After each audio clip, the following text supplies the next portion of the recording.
Well, good afternoon, and thank you for being here this afternoon. Well, clearly you're not missing much, I can tell for sure. So I would like to start this session by sharing an interesting factoid. I'm not sure you know, do you know there's more people alive today than have ever died? There's more people alive today than have ever died. And this is due in part because of the advancements in medical science, especially the science of resuscitation, which is our next session's theme. We're pleased to welcome Dr. Leanna Miller, a very special guest from Western Kentucky University. Dr. Miller has a doctorate in nurse practitioner. She's currently a medical and surgical nursing instructor at WKU. Prior to taking this position, Dr. Miller served as an educator in CCU and as an assistant in surgery at Vanderbilt University. She's also the president and founder of LRM Consulting, which helps with business management and educational consulting. She has won multiple honors and awards and has numerous publications. And today she will be sharing with us her expert opinion on hypothermia. Our panelists for this session will be Dr. Mohammed Ahmed. Dr. Ahmed is the Director for Pulmonary and Critical Care Medicine at WKHL. Dr. Ahmed, would you please come on the stage, have a seat. Dr. Nisar Kazmuddin. Dr. Kazmuddin is the Director of Sleep Medicine at the Medical Center, and she's also the Associate Director of Pulmonary and Critical Care Medicine at WKHL. Dr. Kazmuddin. Dr. David Smith. Dr. Smith is the Associate Director of Pulmonary and Critical Care Medicine at WKHL.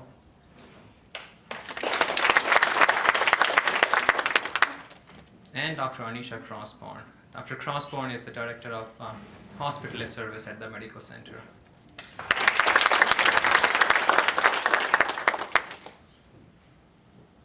Okay, well, with that, I request that you give your full attention to Dr. Miller and help me in welcoming her to the stage. Dr. Miller.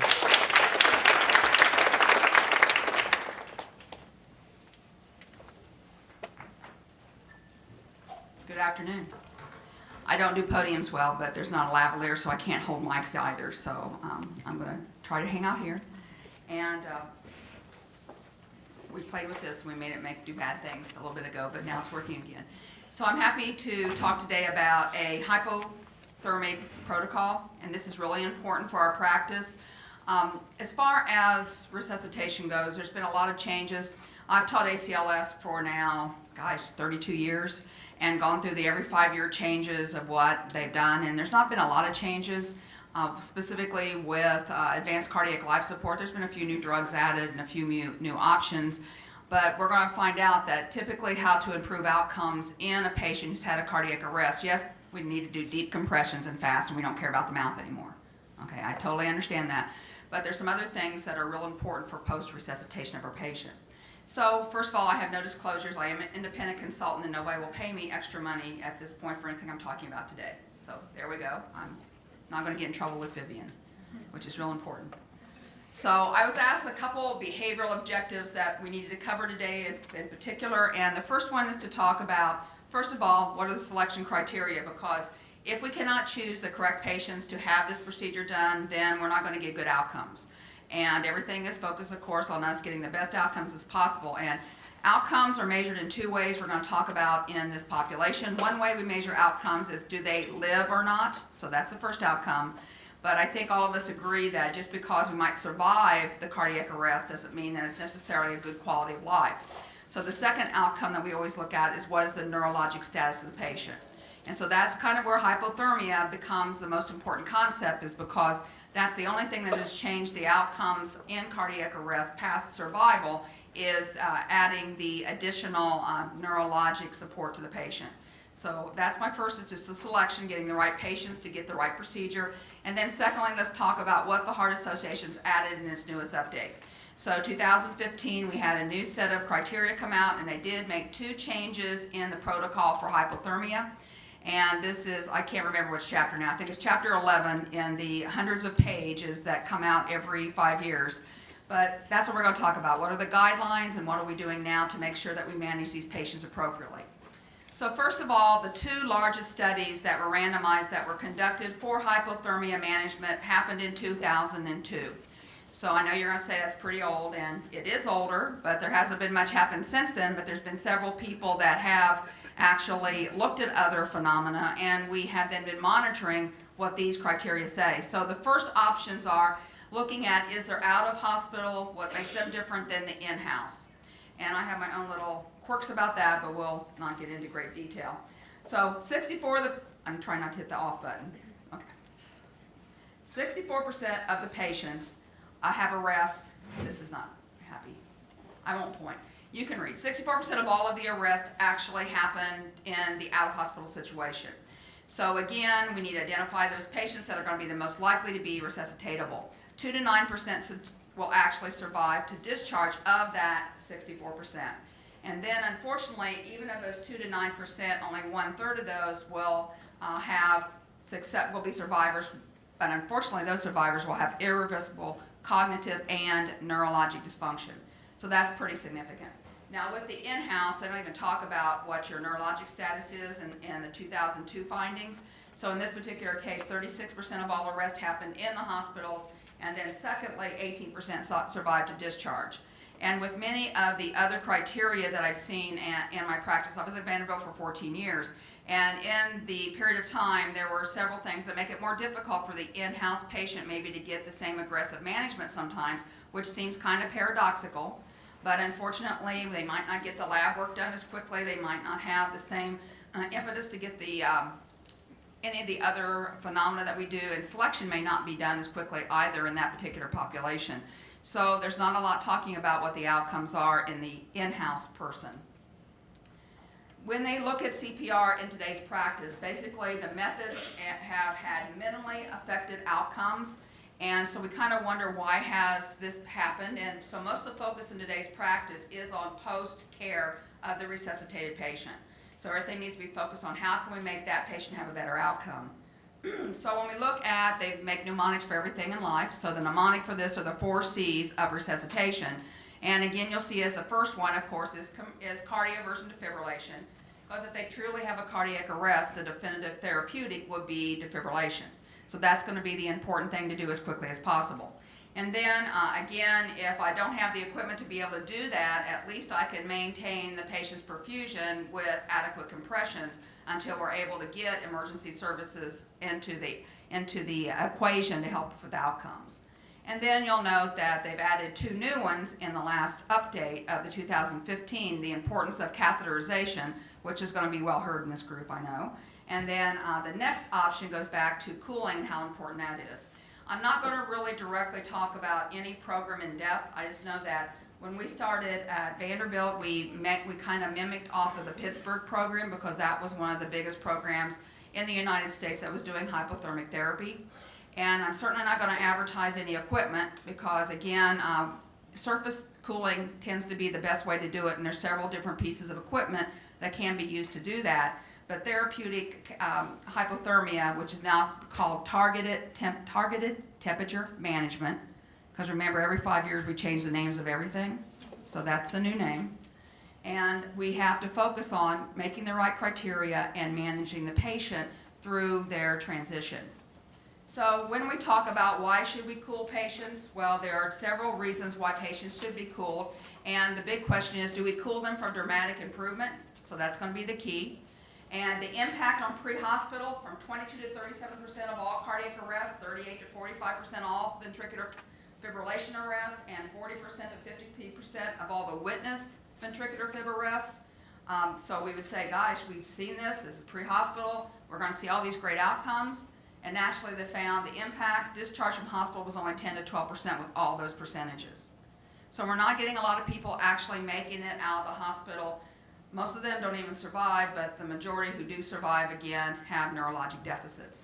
So not really what we expected to see with this dramatic change in treatment.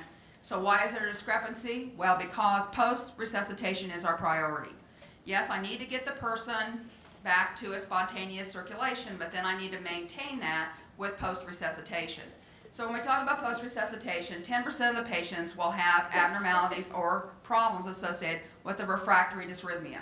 So again, there may be medications, there may be electricity we can use, there may be pacemaker opportunities, but this doesn't help anything with therapeutic hypothermia. You'll note the next part is low cardiac output states. Those may be managed with volume or pressors. And so again, we go back to see how damaged is the heart actually according, what's caused them to arrest and how much damage has occurred. And then last but not least, you'll notice post-resuscitation encephalopathies are the complication that occurs in 40% of the population. So this is where they thought one of the biggest areas that they could make a difference in is to reduce the post-resuscitation encephalopathy problems. So again, that needs to be where the focus is, and this is where targeted temperature management comes in. This is how we manage patients, is to cool them down. Now, those who know me know I couldn't do anything without some significant pathophysiology, because that's like my whole life. And so when we talk about ischemia from the resuscitation problem, so the patient had decreased perfusion and now they got ischemic. They're also ischemic, of course, in the neurologic system and pretty profoundly. And with that ischemia, there's going to be glutamate release at that particular point.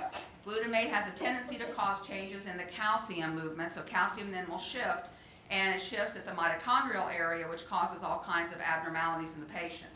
Now, when we get the mitochondrial problem, we develop those fabulous little charged particles that cause damage to cells called oxygen-free radicals.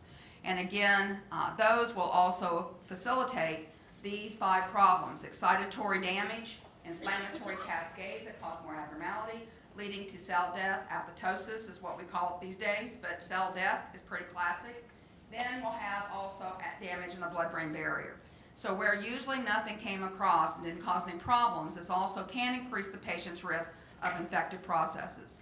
So again, we then reperfuse and we wash all these things distal to where there was a problem. So then you get a secondary insult on the brain tissue. So again, if we actually made the patient hypothermic at that particular point and did cooling, because cooling decreases the metabolic demand, we will have less excitatory mediators released and therefore less oxygen consumption, leading to less brain damage, and again in the form of no glutamate release and also no production of all these compounds. So does it do it perfectly? Absolutely not. But does it diminish it appreciably? Yes. So starting targeted temperature control as early as possible helps to break this mechanism of brain damage. So the randomized trials, the 2 big ones, and I always kind of joke about this, but it was in one of the 2 Bibles of medicine, the New England Journal. Okay, so it's kind of where you want to be as a physician, published all the time. So that and JAMA. So I mean, I'm sure also the Journal of the American Cardiology group too, right? For all these, yes, in this group. Okay. But anyway, this particular article came out in, again, 2002. That's where all the big information came out initially. And it looked at mild therapeutic hypothermia to improve neurologic outcome after a cardiac arrest. And Bernard in Australia was the primary investigator of that particular study. And they were the first study to really look at neurologic status, and they used the CPC category and again cerebral performance categories, and the patients were then measured to where they fell. And after the other lecture with green and red, so I've got some green and red on here too. We want green, so they want to be a CPC class 1 and 2 for best outcomes, and that means they can also be rehabilitated and usually have near baseline outcomes. And then then the last 3 are considered to be the negative outcomes. And so these 2 studies both looked at the CPC findings in their studies. And again, if there wasn't a big improvement in CPC classes 1 and 2, then there would have been a negative outcome for this particular study. So very important for outcomes from that. Now, the results in the second study that was done is that return to spontaneous circulation hypothermia, they were deciding when's it best to happen, and they looked at the normal thermia patients versus the others. So if you were normal thermic, it took you 22 minutes to return to spontaneous circulation. If you were hypothermic, that group came out at 21. No statistical significance in that difference. So there was no difference between how long it took us to get spontaneous circulation again. They found the median time between the return and initiation of cooling was 105 minutes. Now this is going to be something that's going to be manipulated on a regular basis, and some of the new problems that they're looking at for today's practice also discerns, should it be done sooner? What should be done well, how long should we actually keep the patient cool, and do we really have to get to 32 to 34? So that's the new questions that we're hearing today that I'll reinforce in a minute. And then the interval, again, before reaching goal, between the 32 to 34 was 8 hours. So is it better that they reach goal within 4 hours, or is it better to reach goal within 12? So that's another thing that they started to look at. When I get to goal, whichever goal they choose, and today the goal could be almost anything, then they're gonna look to see, did I get to that goal within a certain time? Did that make a difference in my outcomes? Okay, ice packs, and this was one of the other concepts, is that they really couldn't get all the patients cool to goal just by putting on the surface, I'll just say pads in general, because all of the companies use pads. So they put on the surface cooling pads, and they still couldn't get the patient to therapeutic range without adding ice packs in 70% of the patients. So then, I know this may seem like a moot point, but it did increase the risk of skin breakdown in the population, so it required another really aggressive assessment in the nursing staff that were managing that patient during the cooling period to make sure that those patients didn't end up having another entry for infective process. Then when we looked at this study, again in outcomes, there was the absolute risk reduction was 16% for favorable neurologic outcome and a 14% reduction for actually death. So they found that hypothermia in this first group, first large studies, was very effective in improving outcomes. They found there might be a little bit of problem though. And so there was a couple things, and today's philosophy is don't try to avoid your complications, just make sure you identify them quickly and treat them. That's the philosophy that the Heart Association has kind of put forth now about how to handle things. The two big, and I don't think these, I never think of these as little problems when I'm actually caring for them in a critical care setting, but pneumonia and sepsis were the two most common complications that occurred in these patients on therapeutic hypothermia, which led to increased illness but did not increase the mortality. So just keeping that in mind, that those were two problems that were pretty common in the population. And then of course the other one was bleeding. And again, hypothermia, the colder we go, we're going to get bleeding tendencies in our patients. So comparing the two studies, one being European, one being Australian, initial rhythm was a pulseless rhythm, either VFib or VTAC. So those were pretty much the same in both studies. Pre-cooling, the study that Bernard did in Australia, the EMS actually used cold saline or ice saline to pre-cool in the pre-hospital setting. And we're going to talk about that because that's contraindicated now according to the new guidelines. But at this particular time in 2002, didn't see a big difference in outcomes between Bernard's versus the European because pre-cooling was done. So now we're saying pre-cooling is not even necessary. Target temp, pretty much the same, 32 to 33 in those patients.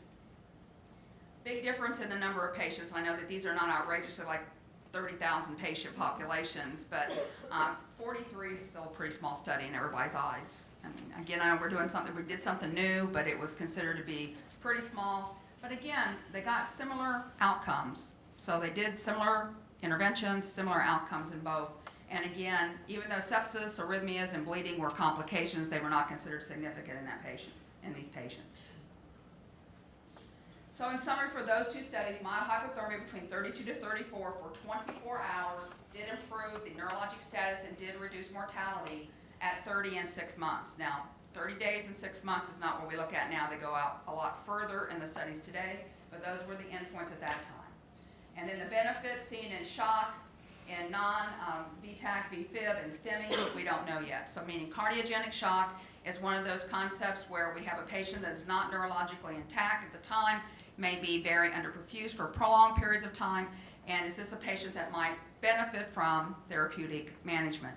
And I'm just going to say that we did several patients that were outside of the selection criteria at Vanderbilt when I was there, and typically they did not have good outcomes. So again, one was a shock patient, meaning shocked, electrocuted.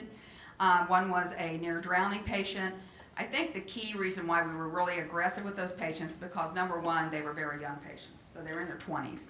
And so nobody wants a 20-year-old not to survive when you did get a pulse back. So let's try to get everything back, and really didn't get it. And that's what they're kind of finding. Now STEMIs at that particular point were not getting good outcomes either. So that's one of the opportunities to improve as far as which patients may fit in the category. But they specifically looked at VTAC, VFib, pulseless arrests, and none of the rest of them were really looked at aggressively. And then, so it was recommended by the International Liaison on Resuscitation in 2003 that these would be guidelines that would be used across the world, and then the American Heart Association added these guidelines to their studies in 2005. So these were the initial guidelines used to manage patients with targeted therapeutic management of the temperature. Okay. So in today's practice, there are actually, or in today's literature and in the realm of actually doing research in this area, there are three big questions now they're looking at, and they're developing programs to see what the outcomes will be with this. So number one, if a patient does remain comatose after the return of spontaneous circulation, should we give targeted therapeutics? So I think we've answered that, but I think they're going to still ask it. So they're saying, is it still a viable option? If we do use this therapy, what's the best time to start the therapy? And how long do we do the therapy as far as hypothermia? And then if we're going to use the measurement, how long should we do the therapy? And right now they're saying you do 24 hours of hypothermic therapy. That's the focus currently. So then I'm not going to get out of control on PICO. I'm not going there today. But the point is, after a cardiac arrest, regardless of setting, so now they started to combine the out-of-hospital with the in-hospital when they were looking at the studies. So those are combined studies now. They want to know if there's a change in survival, but you'll notice not just now 30 days and 180 days, now we're going up to a year out. And so they're going to look between these options, and we're going to look at a couple studies that have already been produced. So the key study today that has changed the 2015 guidelines was what exact temperatures should we truly use for doing targeted temperature management. And so in this study, there were actually two large studies randomized that happened again. The first study looked at 33 degrees, and the other study looked at 36 degrees. As long as you stay above 32, the bleeding tendencies don't tend to be really out of control, but there's some other consequences that occur, especially with rewarming, where you don't see that much of that happening with the 36 to 37 degree rewarming. So in this particular case, the ages you see are pretty much the same. They are mostly male patients that they did the study on. They arrest 52% of them, again, equal, pretty well matched between the two groups. Place of residence, they actually coded most of them, followed very closely by those that had an arrest in a public place. 89 to 90% of them were witnessed. Bystander CPR was conducted in 73% of them, and they found once EMS got there that there was a shockable rhythm in approximately 79 to 80% of them. Their actual arrest to return of spontaneous circulation was 25 minutes in the 33 degree group and 25 minutes for the 36 degree group. And again, lactates were quite high, but they were equal between the groups initially. Circulatory shock on admission was equal. I thought it was kind of interesting because in the earlier studies, they didn't really look at STEMIs and found that 40% of these patients between the two groups did have a ST segment elevated infarct. So that kind of causes a little bit of transition issue or continuity issue, because where would I go in the ED as soon as I came in if I had a STEMI? Cath lab. So again, we set up at Vanderbilt, when we started our program, we sent a CVICU nurse to the emergency department when a therapeutic patient came in, because they had more of the time spent with taking care of that patient.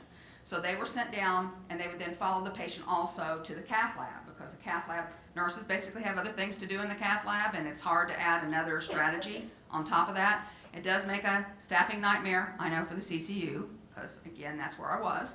But the point is, it does provide the continuity of someone who's competent in managing the machine throughout the area, because we first got, and I'm not picking on the cath lab people, I have several of you are my friends, but the first thing that happened in Vanderbilt says, we don't have time to deal with this. So we're not going to start the cooling until they finish the cath experience. And that's not what the literature is supporting gives the best outcome to the patient. So it's really important that when they come into the ED, as you're getting that 12 lead and you're getting the troponin levels and you're setting up, if the patient arrested meets the selection criteria, that they're also getting the cooling blanket placed and then moved into the cath lab. Okay? And then Glasgow coma score, all the literature supports it needs to be a less than 8, or you shouldn't even be looking at the patient. And in adults, less than 8 is considered a considerable decline in your interaction neurologically. But all their patients were as low as you can get. I always kid around and say that my pointer has a 3 Glasgow coma score. And so that's actually the level of 111, which is nothing, nothing, nothing. So it's not a good score to have. And all theirs were as bad neurologically as you could get. So clinical outcomes at 180 days. Mortality was 50% in the 33 group, 48 in the other group, with a risk reduction of 1.06. Neurologic function, 52-52. Both of them are nearly the same with a 1.01 relative risk. And then serious adverse effects, yes, it happened. And the serious effects were, again, infections and bleeding. And they didn't find a big difference in bleeding between the 33, remembering that 32 degrees Celsius or below produces the most bleeding tendencies. So basically what they're saying, there's no reason to go below 32. Probably no reason to go below 33. And maybe even to stay at 36. So then you have even less complications. So this was put out by Nielsen and his group. That was the study that came out. And again, it was published in 2013, which made the opportunity to be included into the 215 upgrade information. So these are the recommendations that the American Heart Association made, mostly according to that particular finding. They recommended that targeted temperature management as opposed to no targeted temperature management for adults. So they're saying that adults, they didn't want to get into the pediatric population at this particular point, but adults need to be considered to have this if they have an initial shockable rhythm and they are still unresponsive at the end of their return of spontaneous circulation. So they're recommending that this, and they recommend it as a class 1 recommendation. Yes, they believe you should be getting hypothermia if you meet these criteria. Then suggestions, which are not high class, that are saying this would be nice if you consider this. Targeted temperature management as opposed to no for adults with out-of-hospital cardiac arrest with an initial non-shockable who remain unresponsive. So they're saying that that is a suggestion to do, and then also as opposed to no targeted temperature for adults with in-hospital cardiac arrest with an initial rhythm. So suggestion with the in-hospitals as well. Then another study was done by Kim in 2012, and it was published in Resuscitation, which is one of the American Heart's publications. And this was a retrospective analysis of adult patients who were survivors, and the patients who were treated with mild hypothermia were more likely to have a good neurologic outcome. And again, mortality was slightly lower in the hypothermia group, nothing statistically significant, but was still slightly lower in that particular population. So they said therapeutic hypothermia should be associated with a reduced in-hospital mortality as well. Remember, most people aren't looking at in-hospital as much as they are out-of-hospital. And then most of the studies have substantial risk of bias, so they wanted to say that they thought that they were biased studies, so they're telling you right up top, and that the numbers were quite low, so that made it also hard to make a lot of extrapolation of information, and that they need to have more high-quality studies done before we make final decisions on what we're going to do with in-hospital patients. So again, recommendations from this came back saying that we need to maintain the patient between the amounts of 32 to 36 degrees Celsius. Sorry, it should be 33. 32 to 36 is what the paper said. But again, they were studied at 33 and 36. Certain subpopulations may benefit from being less than 32 or higher than 36. And that would be at the discretion of the physician when you're doing the selection criteria of which patients would benefit from not being within that criteria. Now, the second question kind of talked about looking at cardiac arrest in any setting again. When should we actually start the induction of hypothermia, at what point? And they're going to look at patients again at 30 days, at 60 days, at 180 days, and 1 year survival. Now, many of them have gone also into 2-year survival options as well to see how they're doing and how many of them are still neurologically intact. So this randomized study was done, and it looked at pre-hospital. Because that's when they start, that's when, remember Bernard's group said, I need to cool them down in the pre-hospital setting. We're going to give them ice saline, we're going to infuse that, and then they'll already be almost cold when they get into the hospital. We'll slap on the pads, we'll whip up the machine, and voila, they'll be cold. They'll be to therapeutic levels. So they did this study, they did the trial design much like everything else. Survival in hospital and discharge with functional status, that was their endpoint. But they also looked at how many days did it take for the patient to wake up after this procedure. They also looked at days till when they died, how long did it take to not survive, and then they looked at the CDC categories again. So the results came back as their take-home said there was really no difference whether you received pre-hospital or you received none as far as cooling. So really they recommend doing no pre-hospital cooling. So that definitely was one of the recommendations that was changed this time. So the temperature actually went up, and the recommendation to not do any pre-hospital cooling are the two big changes that happened this particular change in 2015 with the Heart Association findings. Okay? So it recommends against the routine use pre-hospital. Other cooling strategies they may start trying to do some investigation on in the pre-hospital setting, but the fluid was not the answer. Giving somebody 2 liters of cold fluid did not help their heart, whatever caused their cardiac arrest probably. That's kind of what they saw. So there's really no sense doing that and just going to the cooling blankets when they got in. The last was after, among patients who have had a return of spontaneous circulation, after any cardiac arrest, whether it's in-house or out of hospital, does induction and maintenance of hypothermia for any duration other than 24 hours make sense for these patients. So again, they looked at 30 days again, 60, 180, 1 year to see whether or not it mattered how long they actually kept the patient cold. So if they use targeted temperature management, duration should be at least for 24 hours. So we shouldn't be turning it off before that time. Sometimes the selection's made and then they think things are not going well, so they'll turn it off. So the point is they recommend that it be maintained for at least that 24-hour period, and then at that particular point, again, turn it off and we'll see what the outcomes are with the patient. Okay. So the class 1 was start targeted temperature, therapeutic hypothermia early in the out-of-hospital patient. That was one of the major class 1 recommendations. And then the second was to perform immediate angiography with PCI after out-of-hospital cardiac arrest, resuscitation, if the EKG has an ST segment elevation. So those were, and they included hypothermia should be done again in that angiography area. And then the next part just gets into the fact that if you have a high suspicion, even without an ST segment elevation, you probably need to consider also the cath lab in that patient and definitely targeted therapeutic hypothermia. So it's reasonable to consider those patients even without ST segments if they're not responding well. So that's the guidelines that came up, and at the top gives all the articles that those came from. So then when we look at the option here, there's some knowledge gaps, and that's what the experts are saying. There's still some things we really don't understand in relation to therapeutic hypothermia. So are there subpopulations that do better below 32 or above 36? So that's where they're going now to look at those particular options. Are some of the patients more severe neurologic injury more likely to benefit from a lower, or is it going to take a high, is that going to be best? Or do we get the same outcomes with a regular up to 36 degrees, even on all neurologic status?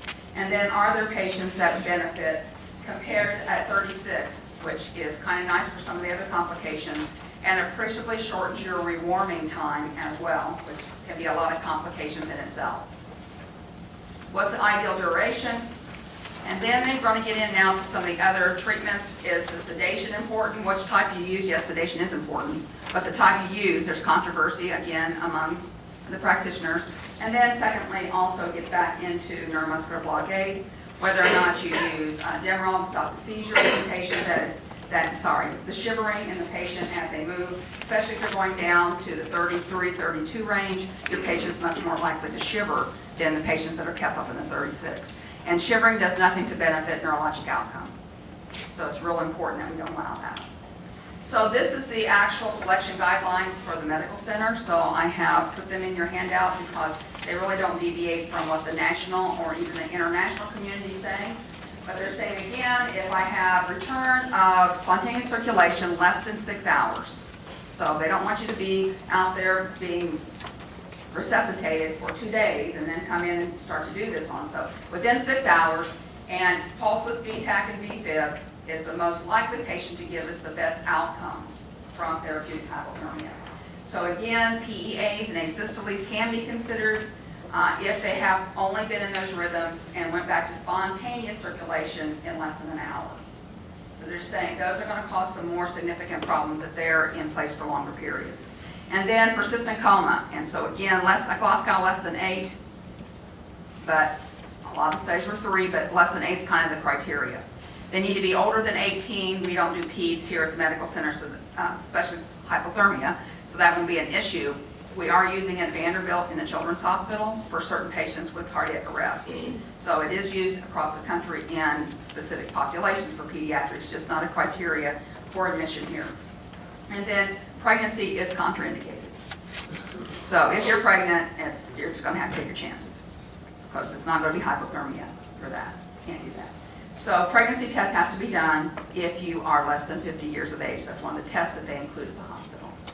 Exclusion, if you have another reason why you might be in a coma. So again, it requires a pretty good differential diagnosis of the patient to make sure it is truly a cardiac event. And then known terminal illness, they don't qualify, do not resuscitate orders, do not qualify.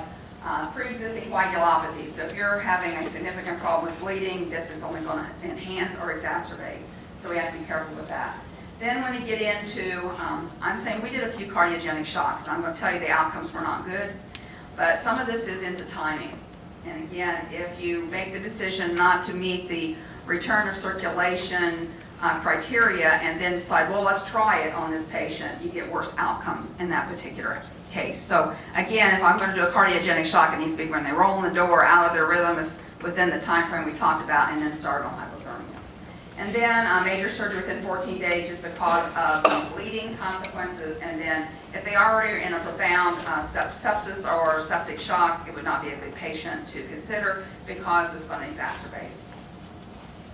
So the labs are pretty extensive, and I'm not spending a lot of time talking about the induction phase, but everybody gets their pads on, they start inducing the patient, and then again, various time frames are in place. Most of the time they like them to be at therapeutic range between 6 to 8 hours of starting the process. So all of these labs need to be done, and kind of the philosophy is also you're going to have your lines placed that you need to have in. It'd be better to have all this done before you're doing everything else. So that kind of meant the emergency department was responsible for line placement. I know that that may not be what happens here, but that's what we did at Vanderbilt. They had to put the lines in. And actually 75% of our patients had PA catheters while I was there. So that's a little bit different than what we're seeing in practice today. But at the minimum, we need to have a central line to manage CVP, probably on this patient. And then under stat diagnostics, the chest x-ray and echo and EKG is also in the criteria. Notice that all these are already marked because the protocol already has them marked. So it's not a matter, you pull up the therapeutic hypothermia protocol, it already tells you what labs need to be done. Nobody has to make decisions because these are labs we need to follow as the patient is in hypothermia. This is a nice complicated flow sheet that they must fill out to make sure that they're doing it correctly. So again, you fill out your flow sheet and it should take on this particular, my fingers, I guess, too big for that little pointer. But it needs to go into that amount. It tells you where you're getting therapeutic, and they will then, of course, document the temperature in relationship to make sure the patient is doing as they should. And again, maintaining hypothermia is important once you get them to target rates. The next thing that happens, though, that is very nurse-consuming in time is the rewarming phase. And this is where all the major, during the cold phase, it's just to watch the patient. Keep the temperature at that temperature. But once we move into the rewarming phase, we have a lot of complications that tend to occur because of fluid shifts, electrolyte shifts, chance for bleeding, and a few arrhythmia issues that we might see in our patient. But again, we'll warm for 24 hours, and again, slow and control is going to be very important because, again, as we move from vasoconstriction to normal constriction of the vessels, there's going to be a volume shift in the patient. So typically, we always start that with a volume replacement. So normal saline is what we always use at Vanderbilt, and it should be equated to your CVP readings, not just an arbitrary, let's pour some fluid in and see what works. We do it according to filling the tank to about an 8 to 10. So that's where we wanted the CVP at that particular point. If the patient, once they got to 8 to 10, was still looking like they were dry, then not really dry, but still were having hypotension problems, we would go on and press the patient. Okay, so they would get a pressor added, and that's what the criteria also says for rewarming here. I'm just not sure exactly what they use in this institution. Then peripheral vascular beds, once they're constricted, they dilate, so that's why they hypotense. The potassium's going to move again from the intracellular to the extracellular, so they have a tendency to become hyperkalemic. But the point is, if you're really careful in managing during the cooling phase, you probably won't have a lot of problems with potassium in the rewarming phase. But again, we don't want another cardiac arrest, do we? So that'd be real important to watch that. Then we need to maintain the paralytic and the sedation until the temperature reaches 36. You can see how much of this will change if 36 is where we go for our target. There's going to be a lot less medications have to be used for these patients. But we will continue to warm when they get to 36, then you take the paralytic. The paralytic that we always used was Nimbex. We didn't use any of the corticosteroid base because it caused a lot of fluid problems in the patient, and I know 24 hours shouldn't cause you a problem, but there's an accumulation issue that you have to worry about when you give those kind of paralytics. So in this particular case, we always use Nimbex, and the sedative should be short-acting too. We'll titrate the sedative to get the effect we want, and then it's easy to get them weaned off when it's time to be done. The console is set at 37. They should never be warmed more than 0.5 degrees Celsius per hour, so it's a slow warm. And that's been very important in the statistics about outcomes for these patients. The other thing is once you've got a patient neuromuscular blocked, you have some difficulty with neurologic assessment. So they find that pupil checks are the only thing that may still be intact. So any change in pupils in your patient, which basically as the nurse, as they're rewarming, needs to be done hourly at minimum on your patient, will require what I always call a stat field trip to CAT scan. Okay? Because more than likely that particular patient now has a bleed. And so they're going to have to go and have that checked. So yes, you may have the criteria to call the stroke or the whichever team is in charge of this patient, but we just had a protocol that says that if we had a change in pupils, they would go, especially during rewarming, we go immediately to the CAT scan. And then we already talked about hypotension, so we took care of that. Hyperkalemia, we discussed. Hypoglycemia is another problem that they often develop in the rewarming phase, so it's just a matter, I know that that's the opposite of our usual problems, so, but we still, that's the most injuring to the brain if it happens. So it's very, very important that we monitor that. Then once they get to 36, you can actually discontinue the paralytic at that particular point. And then once they're to 37, usually they take the sedation off and then determine is the patient ready to be extubated, because that's the only way that you can completely take sedation off the typical patient, is one that's not going to pull their tube out on their own. And then once they've reached euthymia, then we maintain that for 24 hours, and then you can turn the machine off. Okay? And I didn't say it, but it's really, really important that you size the pads correctly, because if you don't have the right size pad on the patient at the induction, then you'll never get them cooled appropriately. And that may have something to do with the 70% ice pack requirement in some of the earlier studies, because there was not all the different sizes we have today. So I threw a case study in of a patient that we had real quickly here, a 69-year-old man, progressively dyspneic at home for the past 5 days. Family calls 911. EMS shows up, finds him cyanotic, and then he goes into a PEA. Okay? So is that okay to do this with a PEA patient? I guess that's the first question I'm going to ask. As according to how quick you get him there, and he went PEA, then asystole, then came back to VFib, and then came back to return of spontaneous circulation. So he meets the criteria as far as age and at least his rhythm. They intubated him in the field. He's down for 26 minutes. His family was doing CPR when EMS did arrive, though, so he wasn't totally just laying there. He has a history of hypertension, COPD, CAD, and morbid obesity. He came into the ED with a Glasgow coma of 3. Now, on his way in, they initially had done some fluids, so they gave him the 4.5 liters of iced 4 degrees saline over a 5-minute period to start his cooling process, and then started surface cooling within 25 minutes. They placed his central line at 30 minutes, and his lactate initially was at a 9.3, and his SpO2 is at 65, which of course we prefer a 70, but not as bad as we might have expected. His temp baseline was 37.2. They reached target within 3.4 hours, which was pretty aggressive, so that was positive.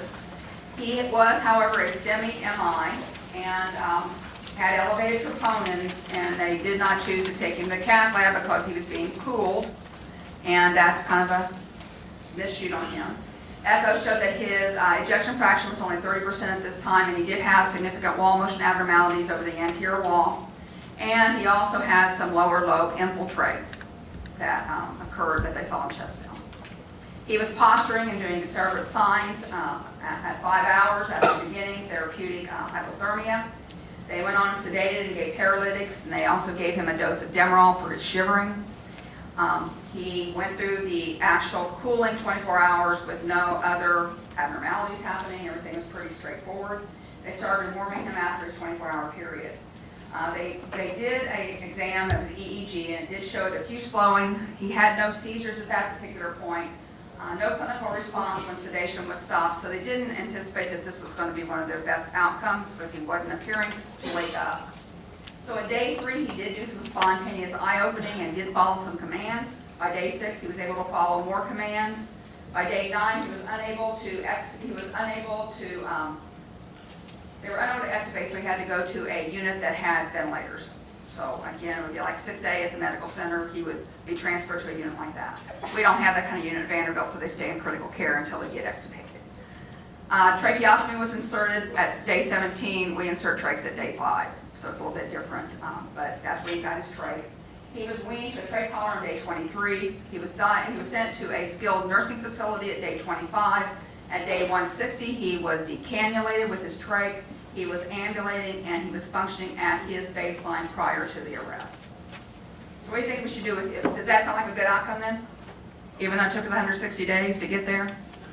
Well, remember they're checking now at 3, at 6, and at 180 days, so they keep checking along. And yes, we'd like them to wake up while they're still in the hospital and do everything they need to do, but that doesn't always happen.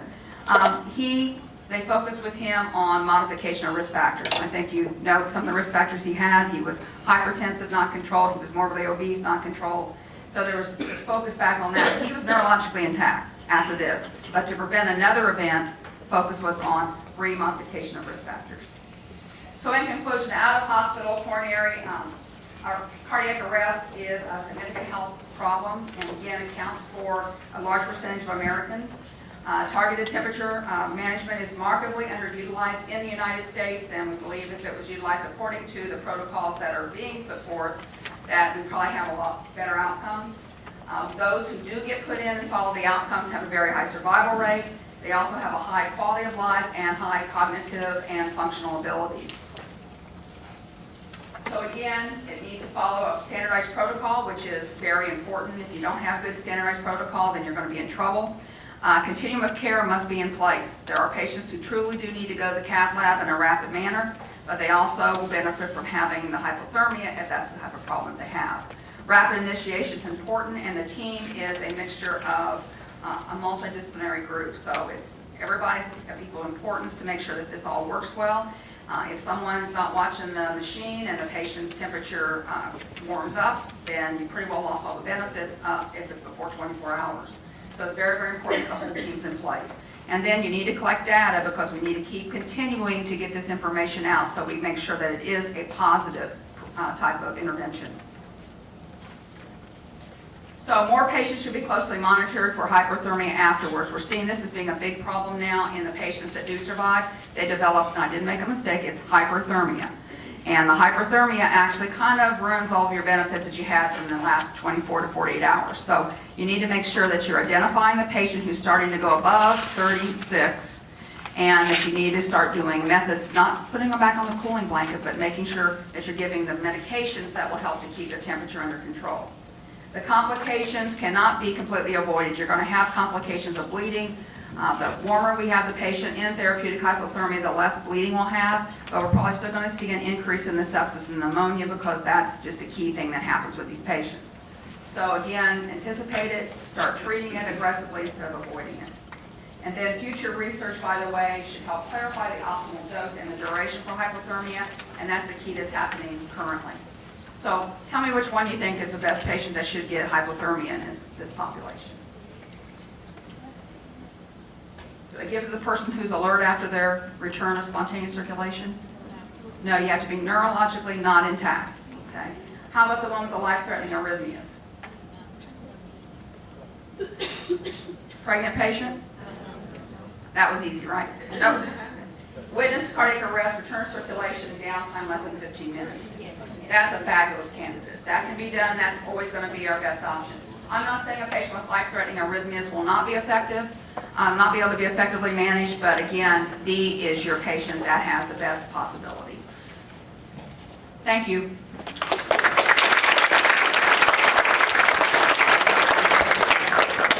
I have a question. So, I told you. This pregnancy, the only absolute contraindication for the hypothermia is only if the patient has advanced directed. So this pregnancy is not a contraindication, that's the other thing.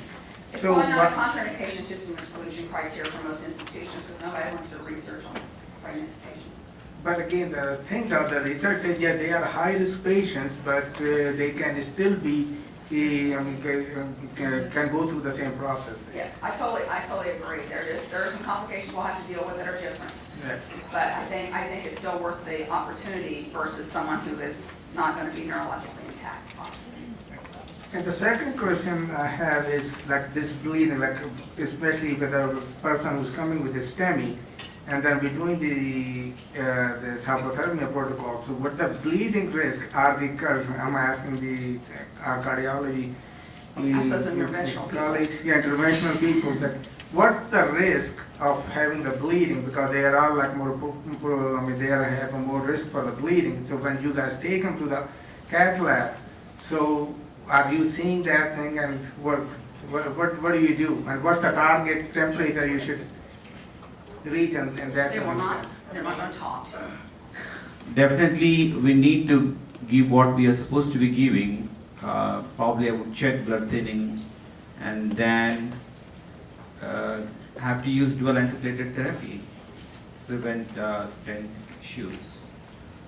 They don't Do you really think expect them to something different, change or- what they do. They But- just expect that we have to anticipate the bleeding. But are these that the benefit of having like a lower temperature, 33 versus 36, are you keeping it more toward the 36?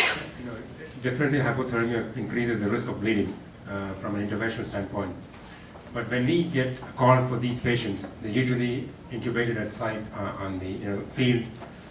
We don't know actually how long the patient's been down, and we don't know the outcomes at that time. Unless there is witnessed arrest, and then there is an obvious EKG with ST elevations, we are very reluctant to take a patient like that to the cath lab, because we don't want to do more damage to the patient. We all have the same goal. We want to have a good outcome, but we know our limitations too. So unless it is given to us on a platter, we are a little we hold back. What do you think, Dr. Henry? But also remember, not all the patients had But ST, again, a the STEMIA. question is the same, that the patient is a STEMI, is that, So it's a dilemma, and we have called about all these patients a lot in the middle of the night. Somebody's found down, we don't know how long he's been down, resuscitated. Now we have return of spontaneous circulation. And it's a dilemma because a lot of the acute MI presentations are out of hospital cardiac arrest due to arrhythmias.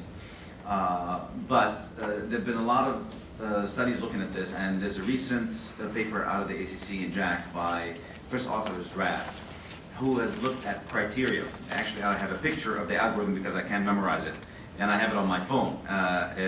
Less favorable criteria to take a patient to the cath lab. Unwitnessed arrest, don't know how long he's been down for. Non-VF initial rhythm. PAs and asystole are less likely to be an acute MI. More than 30 minutes without return of spontaneous circulation. Ongoing CPR. pH less than 7.2. Lactate more than 7, age more than 85, end-stage renal disease, and non-cardiac causes. Somebody is clearly after a motor vehicle accident or large PE, you don't take it to the cath lab. But once you decide that this is actually a patient you want to take to the cath lab, and you have ST elevations, then all the risks included in the procedure, you have to accept them, because the theory is the benefit of revascularization is probably more than the potential risk of bleeding. We usually now go radial, so the risk of access site bleeding is less. You avoid 2B3A antagonists. You do dual antiplatelet therapy, and you stabilize the patient. You don't do heroic measures of bifurcation stenting and rotobladers. You stabilize the patient, you get out, and you watch them hopefully recover. The biggest thing is that when you do all these interventions, and the patient doesn't wake up, and care is withdrawn at the end, it's a bad thing for the patient, it's a bad thing for the hospital, but also your outcomes. You are actually dinged for having a mortality post-PCI when the patient actually came in, theoretically. I agree with Tarek. Radial and probably IV heparin, and then newer agents. Take a risk. Leanna, in selection criteria, You're supposed to get the microphone. I don't need that. And selection criteria is what she said, for those who can't hear behind her. So to me, it kind of doesn't make any sense. We have patients that come in that are clearly, from a nursing perspective, thrashing, moving, neurologically awake, but not appropriate. And to me, those are the kind of patients who would have the maximum benefit because they still have some kind of anoxic injury, but they're not coming in with no reflexes, and they actually have some spontaneous neurological function. But I think there's some differences among physicians as to whether or not we would do hypothermia on that patient. So what are your feelings about that? I think that at this particular point, until they decide to make a criteria that says that's an okay option, we see that these are the outcomes we're going to get if we follow these strict criteria. And when we start bridging out, not to say the doctor cannot choose to do that aggressively on a patient that doesn't meet an 8 or less Glasgow Coma score, that it will be a bad outcome necessarily, but there's not been enough patients looked at like that have shown the outcomes to improve. So what do you think? I think, there is a study there that they said, like, if the patient is not completely comatose, like a Glasgow coma 3 or 2 or 0, so if they are still inappropriate, okay, but they are not following your commands, so they are recommending that you can do the hypothermia protocol, but with the temperature goal of 36, not go down to 32 or 33. So you can do the 36 and still this is beneficial at that time. And 8's not absolutely just laying there taking it. So 8's have a little higher, but they're saying 8 or less Glasgow Coma score. So the board that they're recommending, the deeper the coma is, the lower the temperature goal is. So if the patient, you do the CT scan, you see the cerebral edema, or the patient is having some seizure activity, or the patient is completely comatose, so try to go to the lower, to the 33 target. I have a question here. It's about when to begin rewarming the patient. The recommendation to keep the patient in hypothermia for 24 hours. The protocol right now says to rewarm at the initiation of the hypothermia. If that's the case, if the patient has not reached the therapeutic temperature until, let's say, 10, 12 hours later, then they're only in that temperature for 12 hours. So should beginning rewarming at initiation of protocol or when therapeutic temperature is reached? I just know we did it when therapeutic temperature was 24 hours of cooling. And there can be various things in the literature, but I'm just saying that's the protocol that we used. So they had to reach therapeutic, and then we started the 24-hour clock. Okay, the reason I asked that because I'm looking at the first page of rewarming and it says to begin at initiation of therapeutic hypothermia. Yeah, she's correct. That's what our protocol says.